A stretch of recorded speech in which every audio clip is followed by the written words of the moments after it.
Vasishtam. Book 2. Mumukshukanda, or The Means of Final Liberation. Chapter 19. Ascertainment of True Evidence. 1. It is the similarity of some particular property, of one thing to that of another, which constitutes a simile. Whereas, a complete similitude between the comparison and compared object, destroys their difference, and makes them the one and same thing. 2. From the knowledge of parables follows the cognition of the one soul treated of in the Sastras, Vedanta. And the peace, which attends on the meditation of the holy word, is styled extinction. 3. It is, therefore, useless to talk of either the complete or partial agreement of the properties of the example and the exemplar. It is enough, to the purpose, to comprehend the purport of the holy word, in some way or other. 4. Know your peace to be the chief good, and be diligent to secure same. When you have got the food for your eating, it is useless to talk about how you came by it. 5. A cause is compared with, or shown for its explication by, something which is no cause at all. So, is a comparison given to express its partial agreement, in some respect with the compared object. 6. We must not be so absorbed in the pleasures of the world, as to be devoid of all sensibility. Like some blind frogs, which are generated and grow fat, amidst the stones. 7. Be attentive to these parables, and learn your best state from them. All reasonable men should abide by the lessons of religious works, for their internal peace. 8. As also, by the precepts of the Sastras, by the rules of humanity, prudence and spiritual knowledge. And also, by the continued practice of the acts of religious merit. 9. Let the wise continue their inquiries, until they can obtain their internal peace, and until they may arrive at the fourth stage, Turia, of felicity, known by the name of indestructible tranquility. 10.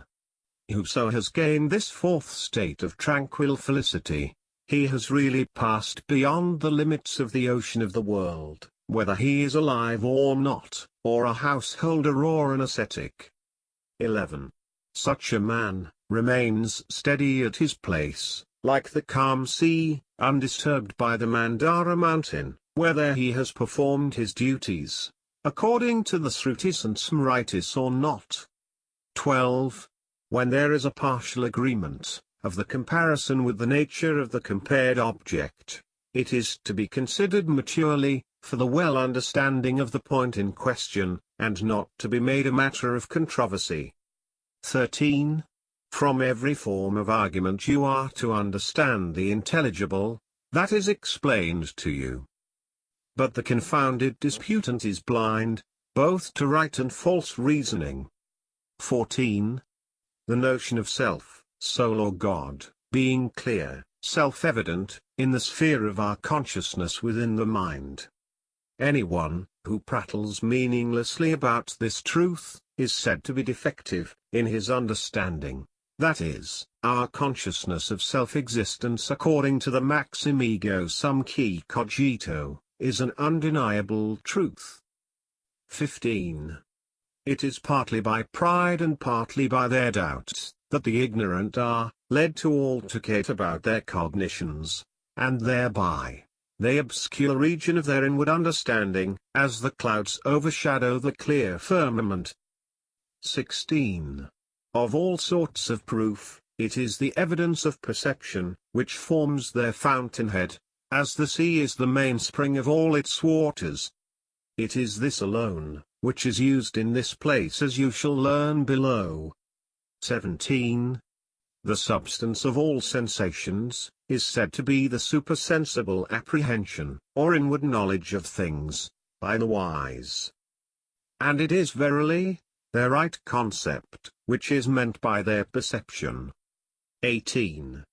Thus the notion, knowledge and certainty, of things, as derived from words, are styled the triplicate perception as we have of the living soul. 19. This soul is consciousness and egoism, and is of the masculine termination, and the cognition of the object, whereby it is manifested to us, is called a category. Viz. Samvid, Samviti and Padartha. 20.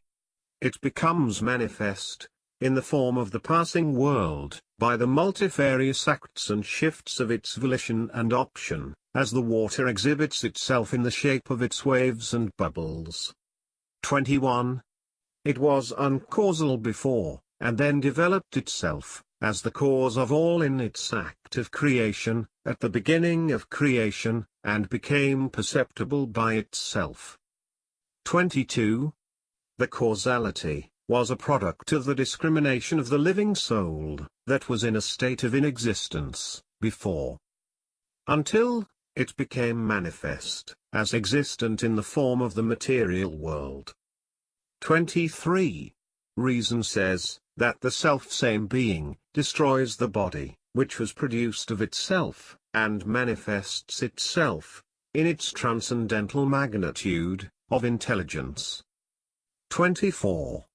When the reasoning man comes to know the soul, he finds by his reason the presence of the indescribable being before him.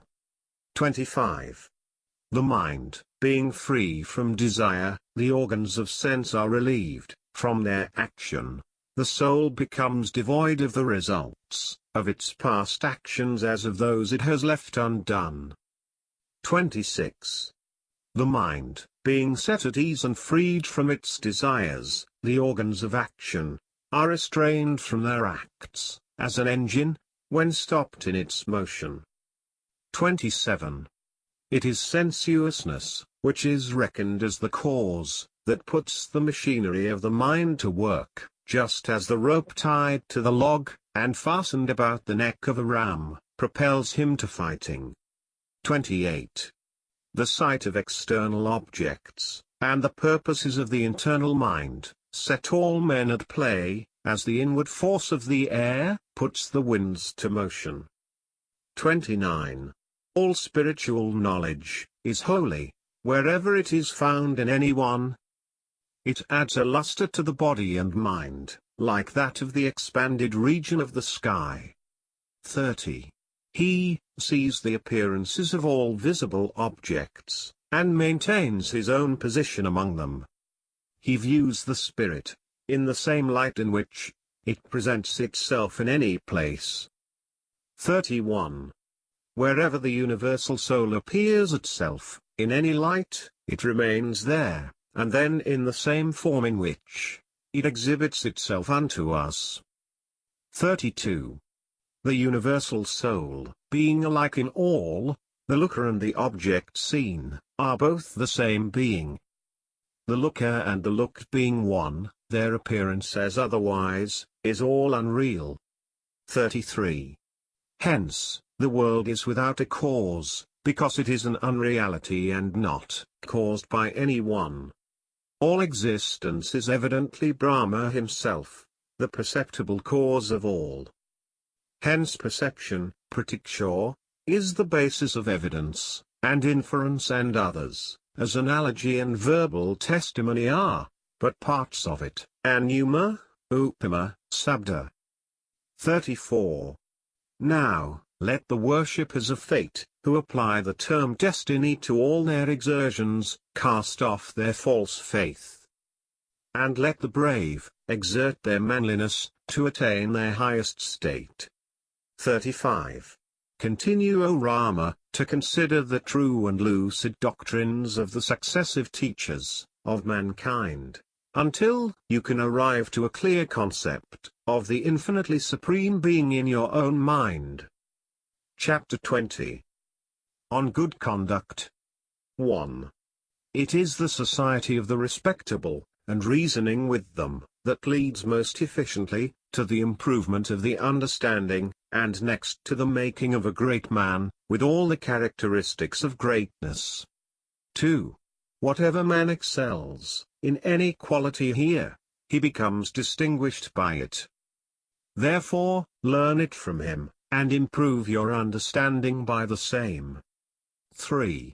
True greatness consists in quietness and other virtues, without a knowledge of which, it is impossible, O Rama, to be successful in anything.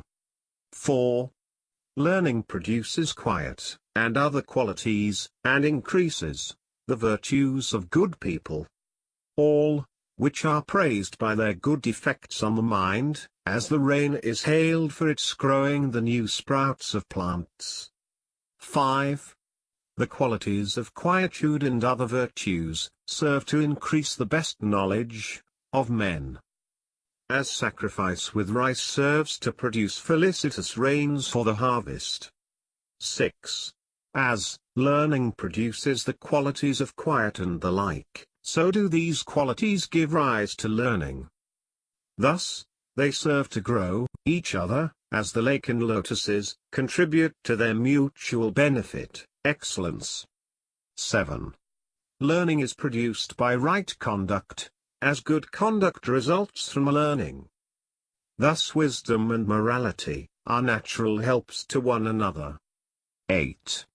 The intelligent man, who is possessed of quietude, meekness and good conduct, should practice wisdom, and follow the ways of good people. 9. Unless one should bring to practice his wisdom and good conduct in an equal degree, he will never be successful in either of them. 10. Both of these should be conjoined together, like the song, united with percussion, as it is done by the husband and his wife, in sowing the seeds and driving away the seed-picking birds from their fields of grain. 11. It is by practice of wisdom and right conduct, as causes of one another, that good people are enabled to acquire both of them in an equal degree. 12. I have already expounded to you, O Rama, the rule of good conduct, and will now explain to you fully the way of gaining learning. 13. Learning conduces to renown, long life and to the acquisition of the object of your exertion. Therefore, should the intelligent learn the good sciences, from those who have studied and mastered them. 14. By hearing these lectures, with a clear understanding, you will surely attain the state of perfection, as dirty water is purified by infusion of the katha fruits. 15. The sage, who has known the knowable, has his mind drawn insensibly to the blissful state. And that highest state of unbounded felicity, being once known and felt in the mind, it is hard to loose its impression at any time.